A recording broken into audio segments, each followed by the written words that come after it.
Okay, we are now recording. Go for it. Okay, all right. Thank you, Neil. This is a first for Bonnie and me to give a presentation like this, so hopefully it's good. So yes, thanks for having us. Hopefully, I think we're looking to have this be somewhat informal, but as Neil said, there's a Word or a Google Doc that you can post in questions. I'm pretty sure we should definitely have time to talk about that, address questions at the end. Okay, off to a strong start. First click, there we go. So today we're just basically gonna do an overview of what we're doing here at the Carnegie Museum Herbarium. And our understanding is a lot of the people here are bug people, but it definitely, the approach that we're using here can definitely be translated to just about any and all collections. And me and Bonnie wrote this kind of write-up protocol in 2018 about it. And in fact, I think it's probably the fastest paper we've ever written, just in a couple of weeks. And in fact, I hadn't I've heard a lot about iNaturalist and how great iNaturalist is, but I didn't actually get an account and actually do it until maybe like February or March of that year. So it was a pretty quick turnaround, and now we're both pretty hooked. Before I get into on what we're doing, I did just want to throw out, just like how Brad had put in the chat, I wanted to throw out that we are definitely not the first to do these types of things to connect iNaturalist, to connect other forms of data to a specimen. This is just one implementation thereof, and it's definitely kind of, we've only been doing it for a couple of years, and we're definitely open for new ways, new refinements, and new things to look at. And this paper, Utility of QR Codes in Biological Collections, is a pretty neat paper. And it relates to what I'll talk about too, about using QR codes to link out to other resources. And it's one that I didn't even know about, and I feel horrible because we didn't cite it in our paper. But it is definitely relevant. And then also this other paper, also in Applications in Plant Sciences, is also a good kind of, there's a lot of like these kind of new workflows, thinking about next generation collections, so to speak, or new ways of collecting and kind of implementing new perspectives on collecting. And I did also want to do do a quick throw out before we get into our approach on this neat kind of education module, collectionseducation.org, of which some of the authors here are in attendance. And it's a really neat kind of website. And they also are using iNaturalist kind of as a way to engage students, but also as a way to kind of augment physical collections. So jumping into what we really want to talk about is our particular implementation here. And so here's just a cool picture from 1912 of the herbarium that I'm sitting in right now in Carnegie Museum in Pittsburgh.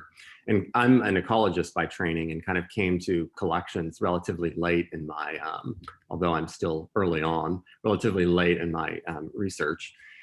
And this is kind of the view I had of collections, is kind of relatively stoic and something that taxonomists do. And I have immense respect and continue to have immense respect for quote unquote, traditional collections work. But this is kind of the view I had. And the one thing coming to collections outside was kind of realizing that these collections are immensely powerful, but interestingly enough, at least in my mind, collection methods hadn't really changed at all in the last several hundred years, with the few exceptions of GPS technology, to some extent, DNA, et cetera, et cetera. But for the large part, kind of the core specimen is pretty much pretty stable. And now we're in this digitization world too. We're kind of rethinking what is a specimen to begin with. Now that we digitize a specimen, it kind of takes this kind of digital object, takes this digital form also, and provides new and different ways to interact with specimens, and also kind of rethinking what even is a specimen.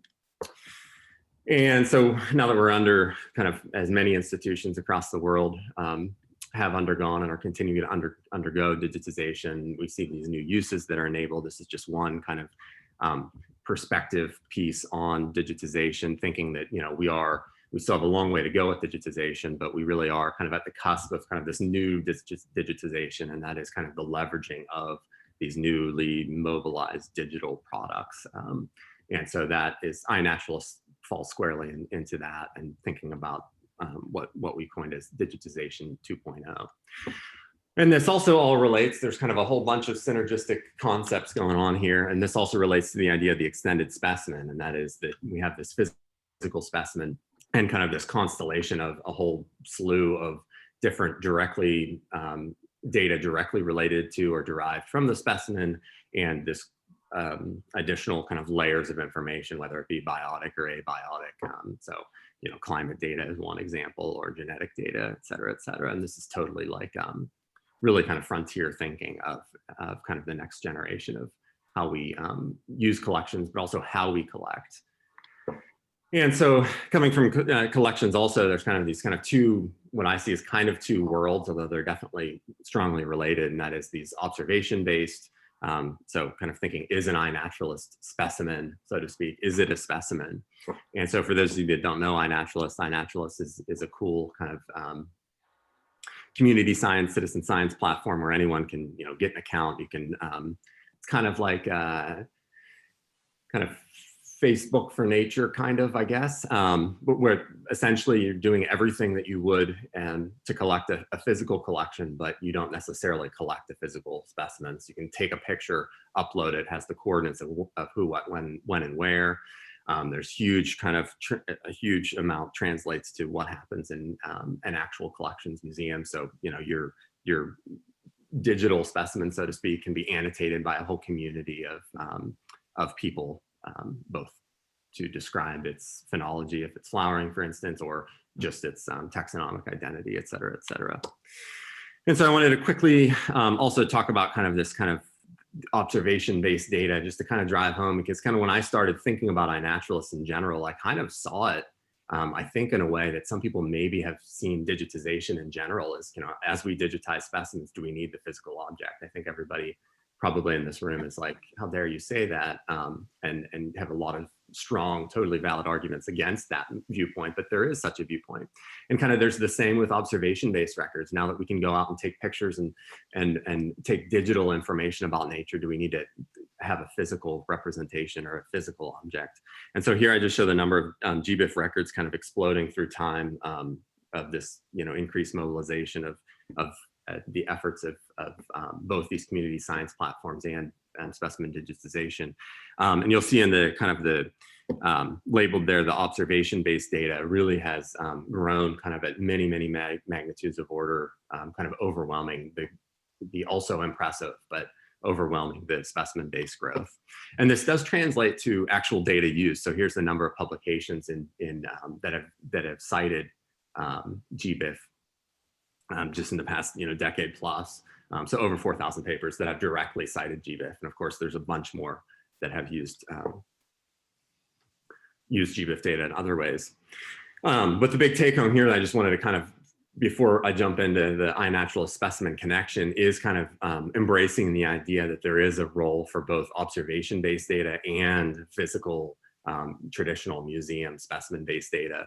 And that last figure and this figure here kind of shows, I think, kind of this, that they both tell different information and they both have their limitations, but when used together can be pretty powerful. So in GBIF, you can go to GBIF and search particular, you know, organisms by diversity information, and you can pull information both from observation-based records like iNaturalist and also from specimens like here at the Carnegie Museum Herbarium. And you can leverage those together kind of in a single platform, which is what I'm showing here is kind of a fancy network of different data studies that have been published in the last 10 years or so, kind of across, and those are the circles, and the different colors are kind of across major disciplines, and you'll see strongly biological focus, but also it's kind of enabling this kind of cross-disciplinary data use. So I'll shut up with that, and I just wanted to just jump into the kind of the notion of the specimen in general, and thinking that as we always talk about limitations to physical specimens, and we also talk about limitations to observation-based specimens too. But kind of thinking about, you know, there's a lot of kind of statistical techniques or other ways to think about biases in our collections, but I feel like there's a lot less emphasis thinking about new collections. So how can we change collections such that in 50 years, people won't be like, geez, I wish Mason collected this information with that specimen, or so on and so forth. So instead of just correcting the past record, we are kind of at this time where we can now enhance how we collect now and for the future. And so I like to think of this as an herbarium case, but nature is more than 16.5 inches by 11.5 inches. And so kind of rethinking how we collect. And one way that we're doing that, which, we're going to get into the nuts and bolts now, and have it be a little bit less of me droning on, but is connecting these iNaturalist observations to physical specimens. So you essentially using iNaturalist as a collector app to help make collections easier and more complete, but also using iNaturalist then so for other researchers can look at images from the field, for instance, and it provides kind of a way to implement connecting field images with specimens. And I'll talk a little bit about that more. So here we have this trout lily. Sorry, it's not a bug, it's a plant, but you can pretend it's a bug if you want. And so kind of what does a picture tell you that a specimen doesn't and vice versa? And there's kind of a bunch of different information that each kind of complement each other. Here I'm just kind of showing, kind of the modeling on the leaves, for instance, color. You can look at population level types of differences, plant stature. I'll talk a little bit more about that to come, but there's like a huge amount of overlap between iNaturalist and what we do in collections, including, annotation, kind of this kind of community level annotation of taxonomic identity and changing of taxonomic identity as we understand more, geolocation, associated records. It's a really cool way to be able to see what else is around in the area across taxa, phenology, and then we have the physical specimen. And so what we're doing is taking these fields in iNaturalist, so anyone can download iNaturalist, use it on their phone, it's free, and make these records. And you can also then basically put in fields in iNaturalist. You can write whatever you want, make up your own fields, which in some ways is great, but also awful. But here in the paper, we kind of lay out at least one framework of using fields that are already in iNaturalist and user added fields that are allowed in iNaturalist to connect back to Darwin Core standardized data fields in our collection databases. And many of them, I think, so on the left, the iNaturalist field, let me see, the ones that have the asterisk by them, no, that's not what that means. Sorry. But anyway, some of these fields are also like automatically captured. So like, for instance, the geolocation, I mean, your phone has a GPS in it, and it's relatively fairly accurate. In addition to, so you might want to note that that has to be turned on. Geolocation, you have to allow that on your phone. Okay. Thank you for turning the, for letting me know that, Bonnie. I don't think I ever knew. I'm always, I think I let Big Brother know too much about me, but we'll see. But yeah, so I guess if you turn it on, which I believe is, I think iNaturalist, asks if it can access your camera and your GPS types of stuff. So yeah, you definitely want to make sure that. But the kind of the take home is you're, in some ways you're adding some time to the collection process, but I think you're getting a lot of value back, and we'll talk about that. But in particular, you're saving some time in the sense of recording, GPS information and other information that goes straight on the label. And so after I'm done with this slide, Bonnie, I wanted to kick it off over to you, I think. But what we're doing, and Bonnie will kind of show what the kind of the nuts and bolts. I like to be more the idea person. Bonnie's the implementer, so she's kind of the genius behind actually making ideas work. So hopefully she could have this make some sense. But it can totally. So we have these specimens, and I'll show specimen examples too, that have the label. All the information on the label is generated from iNaturalist, your iNaturalist record. Although it doesn't need to be, but it can be, and that's a cool application of iNaturalist. But kind of the biggest kind of downstream use is this QR code that we're putting on the label. So you can kind of go through the herbarium or your collection and with an iPad or your phone. And with the QR code, you can be directed to the URL of that iNaturalist observation, which then you can go and do have a whole bunch of other information. But most notably, you can see what that specimen looked like in real life, in addition to other information. So that is kind of the general overview of what we're doing here. And then I wanted to kick it over to Bonnie, and maybe she could give a a little bit more on the nuts and bolts of the output from iNaturalist and transferring that to the label. And then we can come back and talk about show specimens. I think you need to stop sharing your screen. Oh, I need to shop. I guess we I both can can't. share mine. Yep, I can do that. How about now? You didn't have the authority to kick me off, apparently. I did not have the authority to kick you off. Good to know. Okay, so can I not share my two screens? There we go. Can you see my iNaturalist there? I just see the Word document. I think what you can do is that when you share screen, you share your desktop and not the Word. Okay, so I need You know what I mean? I think there's an option that just says share desktop, and then we'll just, yeah, so now we just see your desktop, okay, I think. Your desktop, I'm not seeing that. No? It should be the upper top left. It says choice. screen, Yep, try that. Now, can you see my iNaturalist? yes. Okay, so when we go to iNaturalist here, I need to move these pictures. We can actually, this is my iNaturalist account, so I can go to my observations, and then I can search on whatever observation I might want to make a label for. So I'm going to go look at some Solidagos that I collected, and then I can go to these filters and I can choose an exact date or a date range that I'd like to look at. And I happen to know I collected some Solidagos on October 6th. So once I do that, then I can go see, and it's going to show me that I collected, what's there, like 6 of them there. So then if I go back to the filters, and I can go down to this download button and click download, and it's going to give me the option to export those observations that I filtered out. So when I do that, I always go choose to download everything. So we're on the basic, all these fields will be downloaded if I click all. Geolocate if I click all, otherwise it won't give me the county and the state.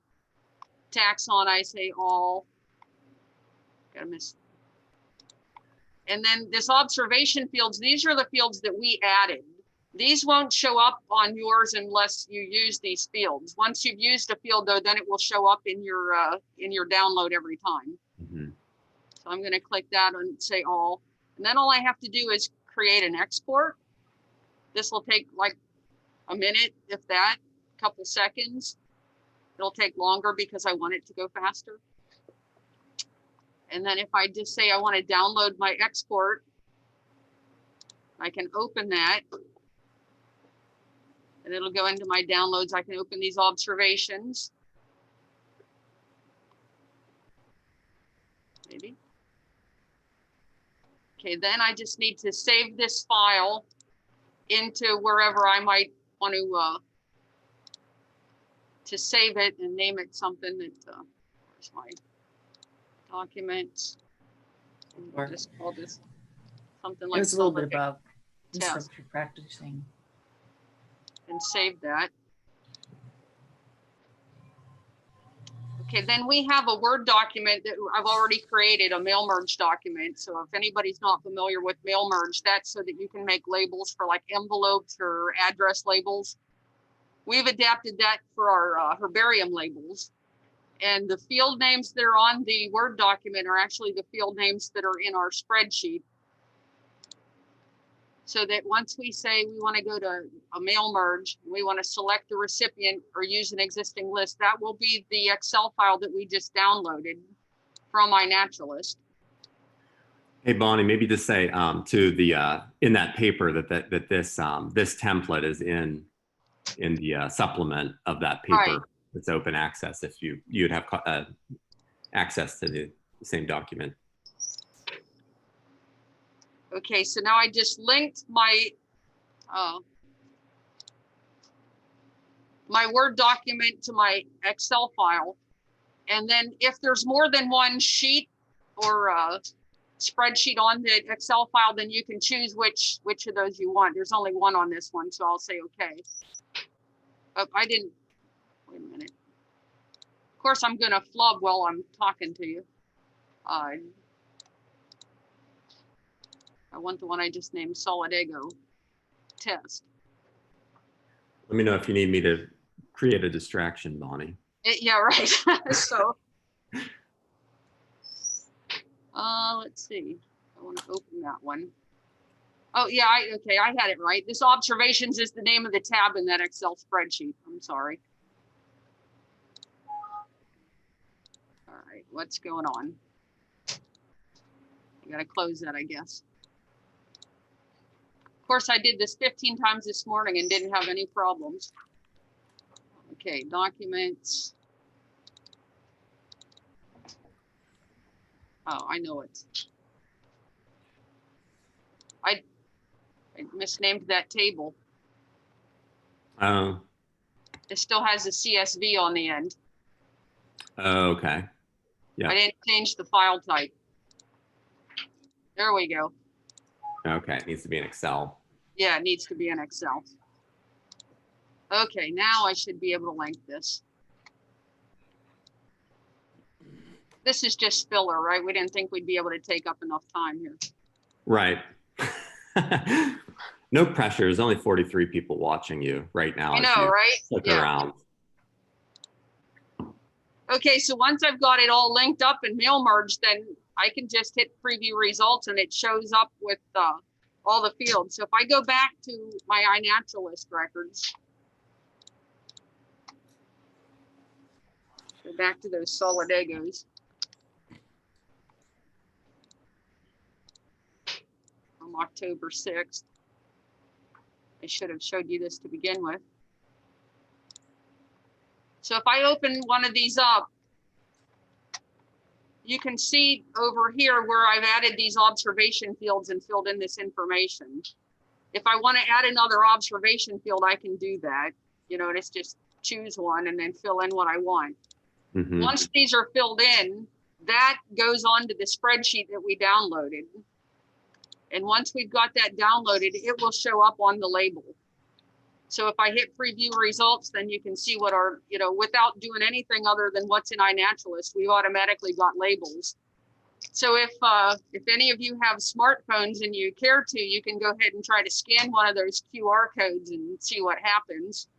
I'll give you a few minutes to do that because this is the part that we found, I don't want to say distracting, but once we first started doing this, it slowed things down in the herbarium here because we just kept scanning all the QR codes, because that then will link right back to your iNaturalist observation. So what we've been trying to do is the actual plant that we take a photograph of for iNaturalist is the one that we actually collect for our specimen. But these ones I haven't even made the labels for, so I can't even show you those in our database. These were just a week or so ago, a month ago, I guess now. It took me a little more futzing, I think, because it's a shared screen or something, but I did get it. Okay. But, At least on my end, you know, like with the phone. yeah, right. It usually is easier than that for me, but I don't know if it's because you're sharing. Well, that's depending on which kind of, or how new your phone is, you might have to have a QR reader. The newer phones, you can just do it right with the camera. But the older phones, you had to download a QR code reader onto it. The other thing too, I guess, which we didn't really talk about, maybe I'm now showing that we're not super well planned, but the other thing was the how we have a Carnegie Museum Herbarium project on there. So you can set up your own project too. Right, so here in the project, you can choose the projects that I happen to be a member of. So that is just a way that either you could have other people contribute to, and then you could print their data, their stuff for them. But it also makes it a way so you can just add observations, because you might make many, many more iNaturalist observations than what you actually collect. And then you can just kind of tag them that way. And then those fields that Monty just showed show up automatically when you add it. Then it comes up and you can be in the field and enter the data like right there if you want, or you can do it after. These are all the people that are actually in our project so that we can limit who joins our project. So when they make a specimen for the herbarium, they can add it right into our project so that I can actually download the data for specimens. That's been an issue for some time, that people would donate specimens, but I wouldn't always get the data. Well, this way I can get the data if they actually made an iNaturalist observation, even if they don't give me the data when they hand in the specimens. Is there anything I'm missing here, Mason? No, I don't think so. That was nice of you not to point out that you're kicking my butt on the number of observations there, but Oh, yeah. I'll point it out. I'm addicted. I don't think I've collected but 2 or 3 specimens in the last 2 years without putting it on iNaturalist. And one thing I should point out too is that if you do happen to collect an endangered thing, you can obscure the locality to other people. So when you do that though, when you download the data, it doesn't go into the regular geolocation field. It goes into a hidden geolocation field that you'll have to then make sure that you, when you mail merge it, that you move the lat long into the correct fields. Mm-hmm. And another thing I'd like to point out is that I shouldn't have closed that data. In the Excel spreadsheet, I find it easier instead of going into each iNaturalist observation and adding those fields one at a time. After I download the spreadsheet, then I might go fill in the place name or something. Because even though you've added all these observation fields, and you can globally edit, the fields that you've manually added don't seem to allow global editing. So you still do have to add these every single record. But if you download, I think you can, Bonnie. But, I tried the other day, Mason. I couldn't manage to get it. Oh, really? I'm pretty sure I've done like a whole list of them before, but it is kind of clunky. And I guess I would say, I would say too, what was I going to say? Tip of my tongue. That was a big question that a lot of people have, and different people can use it in different ways. But I feel like, you can correct me if I'm wrong, Bonnie, but I feel like we use those fields in iNaturalist just for our own functionality. The actual data ends up going in the database.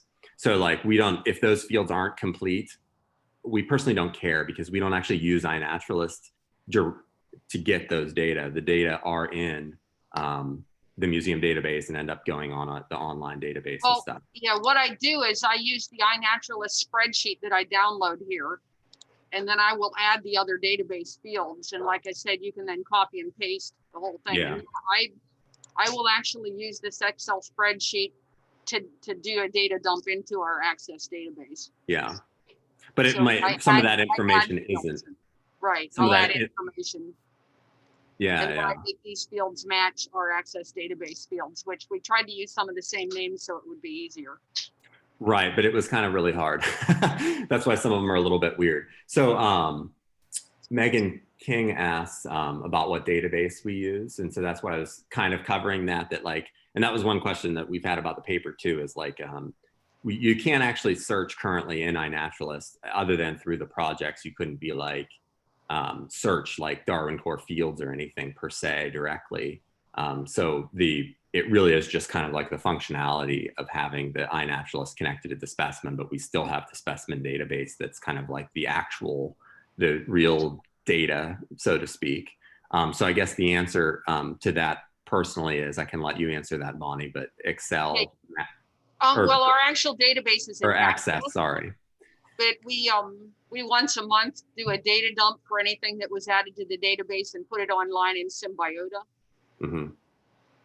But I've got those fields all lined up too, so that it's real easy. I have a date field that if anything changed in the database, that date gets updated, and then I can just easily query out what was changed in the last month, and then just do an update to our Symbiota database. And then we got another, well, I guess a related question is, how do you get the iNat data into your home database, which I think you kind of maybe just said. Yeah, I just take it from Excel and make sure the fields match and line up with the Access database, and then just copy and paste them in. And then another question is there a mechanism for iNat to link back to I love how this is recorded. You can there is, yeah. To link back to a museum specimen. And so you had that URL link, and that was on my slide.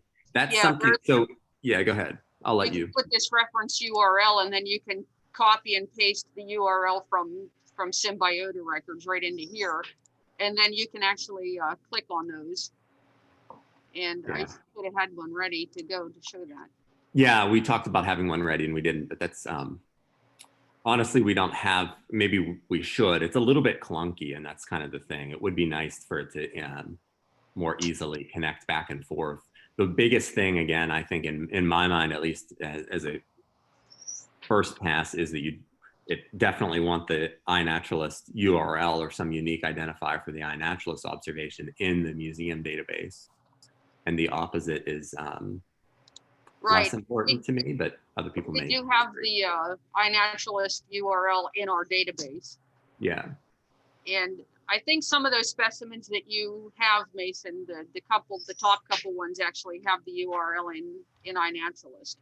Okay. Well, we can switch Right. over to that then too. Of Yeah, course, okay. yeah, we can switch over to that. Do you remember which? Probably this one. I don't know. I don't know. I had them on top, but they Well, probably I have since like ruffled So through them. there's one in there that Sarah collected in Colorado. Oh, okay. Yeah.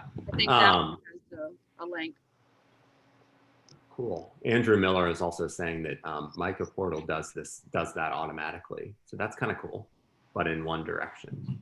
Anyway, yeah. So I was just going to show some kind of examples, and we can talk about. I guess this is a wide-ranging audience, but I was thinking it was mostly bug people. But in terms of kind of showing what the utility of having the iNaturalist connection is, was this Vaccinium one of them that you were thinking, Bonnie? Maybe. You don't remember. I think this was on top originally. Yeah, there were half a dozen of them that have the links. Okay. Well, let me just, actually, I'm going to share my screen. We're not, oh no, we're not near overtime. This is fine. We can keep droning on. I'm going to share this screen here. Hopefully nothing embarrassing will show. Okay. So I don't even know if you can see me. I guess you can.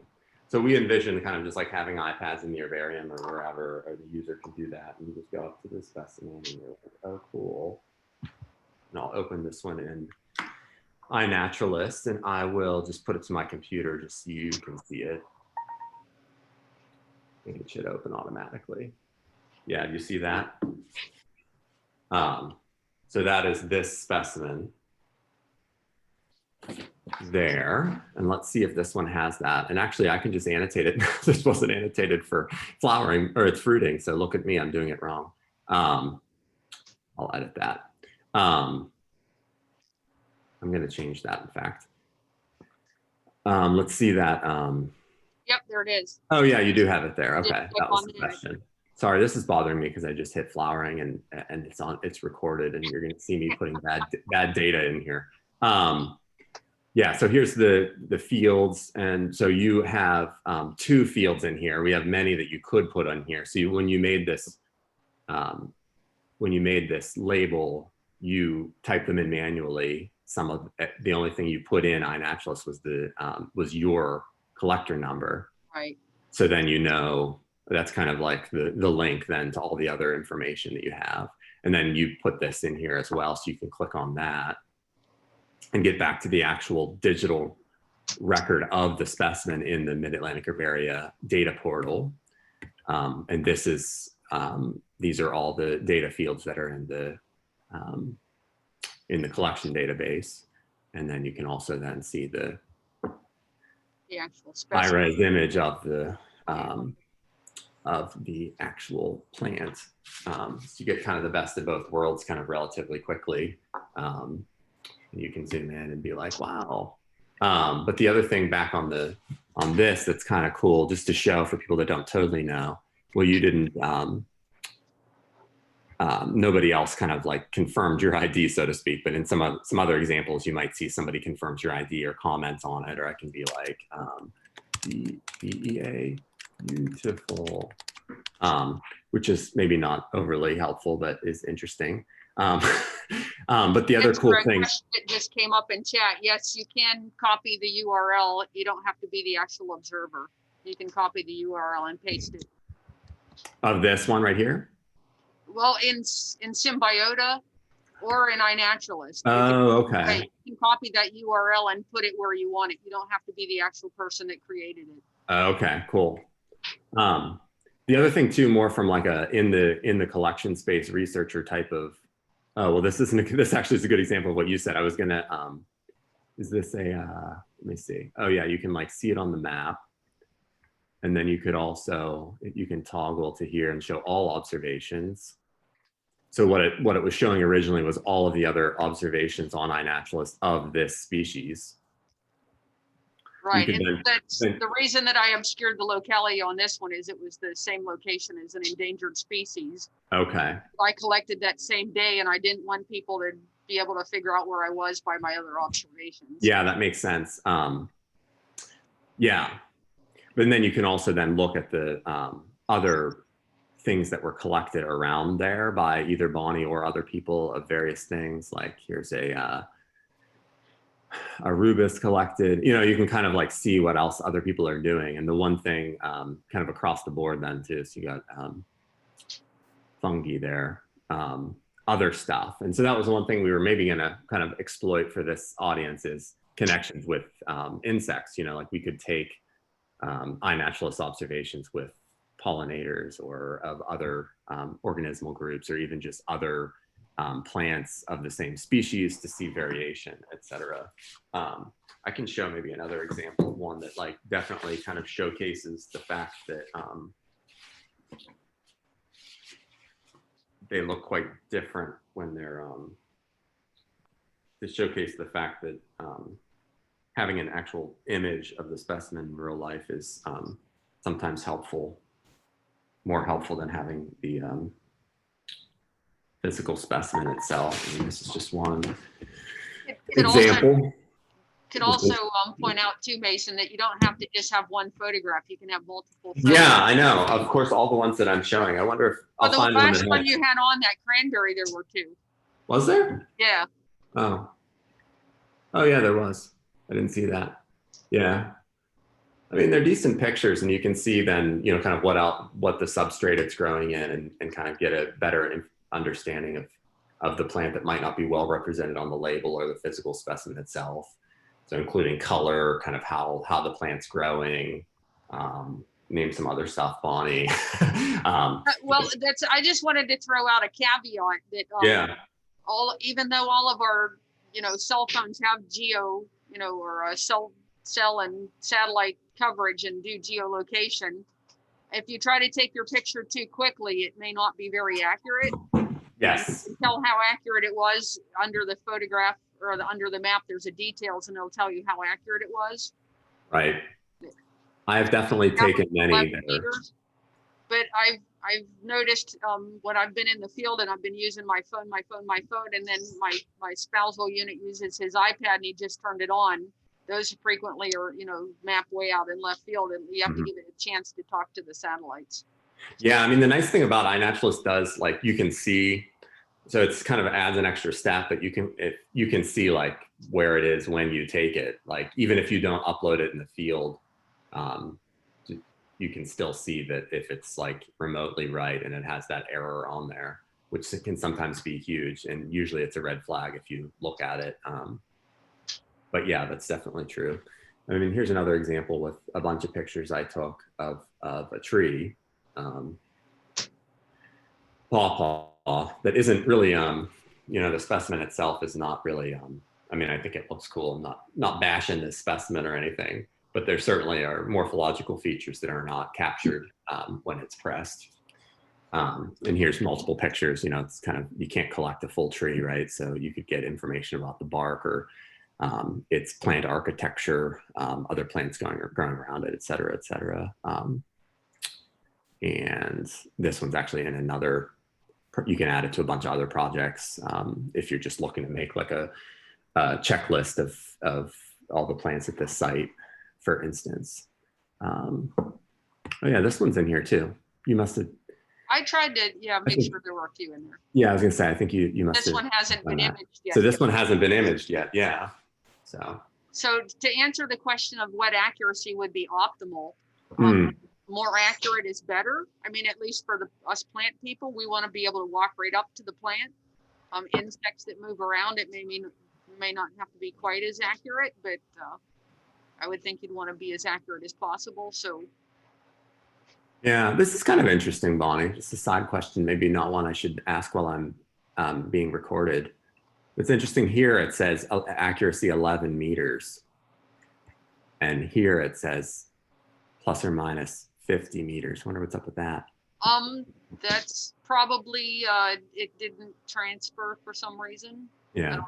Is 50 I mean, I think there's some like cutoffs that are like Yeah, that's like the default. the default, yeah.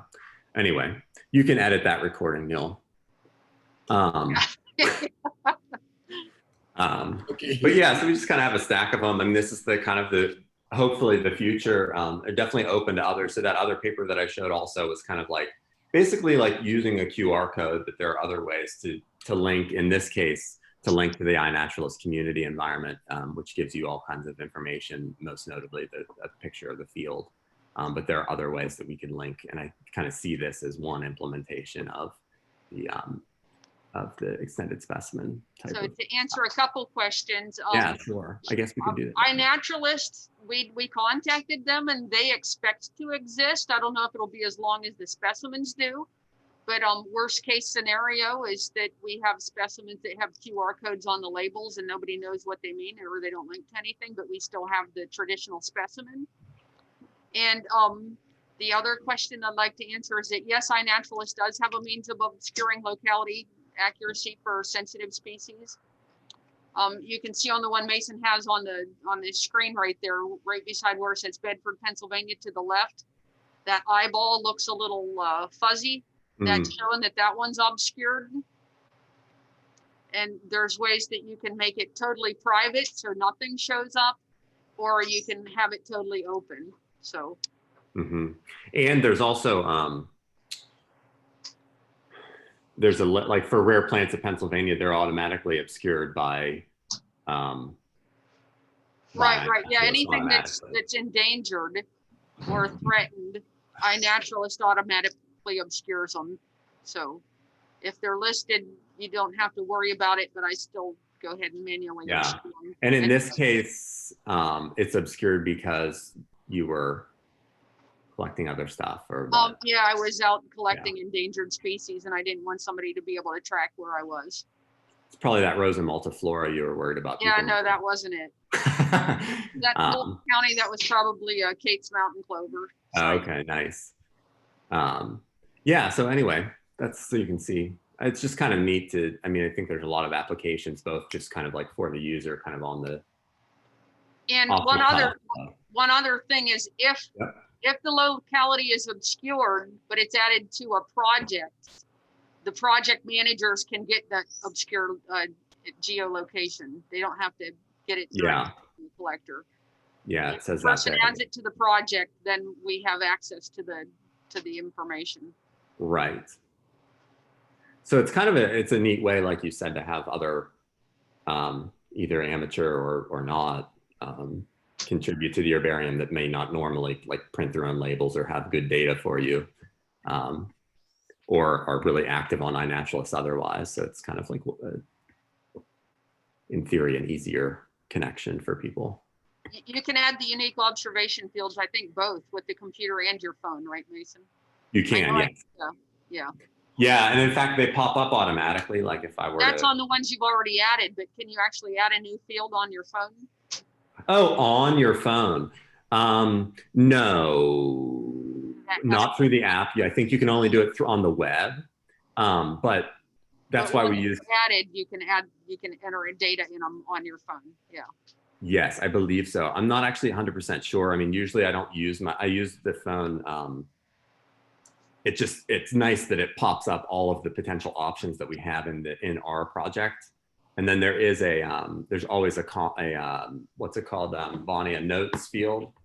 Right. Yeah. You can always write random stuff in, like something random. Plant 2 meter tall. I don't know. Yeah, just another question here on the chat. We don't always agree with the taxonomy either.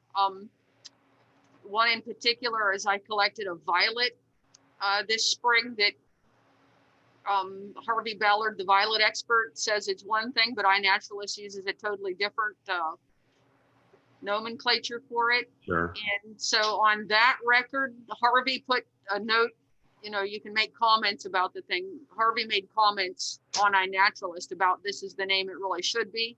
Mm-hmm. Not always easy to get iNaturalist to follow your taxonomy, but that's another place where once you download your Excel spreadsheet, you can actually annotate and change it to the nomenclature or the taxonomy that you prefer to follow. Yeah, correct me if I'm wrong, Bonnie. I think there might be a way that you just, maybe I'm not, maybe that isn't right. That you, the name is, you can download just what you called it, not what other people called it. Is that true or no? I'm not sure about that. Not sure about that, but anyway, you could flag it and change it. My personal take on that is, I mean, I think that's a great issue and concern, but it also is like, I guess that's the beauty of taxonomy, and at the end of the day, you still have the identifier of that iNaturalist thing, and whatever you put on your label and it's in your database can be different. Were there other questions? I don't even know how to navigate here. I'm sorry if I'm making people dizzy by scrolling up and down here. Bonnie, you can see the questions, right? Yeah, I can see the questions.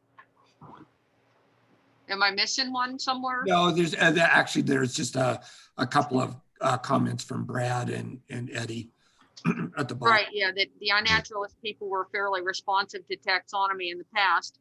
And they were very responsive to us when we were writing the paper and had a few questions. We had some problems downloading some of our observation fields because of, they had colons or semicolons or some weird thing like that in them. And they actually went in and changed their programming so that our fields would download for us. So they were very responsive to that. So, and someone says they think you can restrict the editing of taxa. So, yeah, I mean, neither of us are, but people are. You can be a curator on iNaturalist. And I guess you are part of that. Maybe other people know way better than me, but like a lot of stuff that you upload with taxonomy, mostly nomenclatural changes, just automatically happen. And I think it's the quote unquote, you know, curators on iNaturalist can edit the taxonomic backbone. yeah.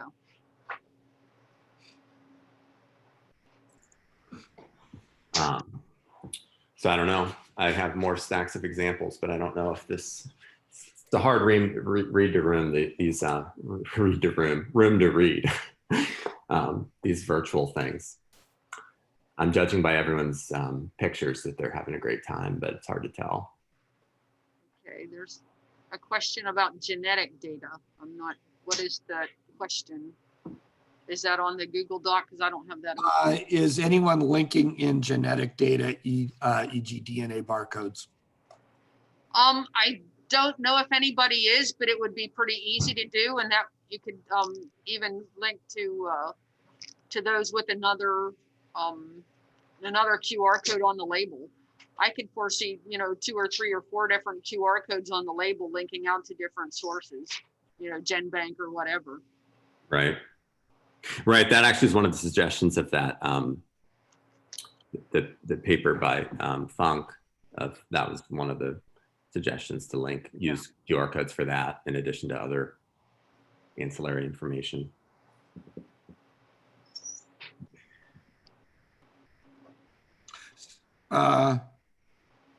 So there's a couple of comments regarding linking images and data back and forth between iNaturalist. Is there ways to do that in batch mode? Like especially populating iNaturalist?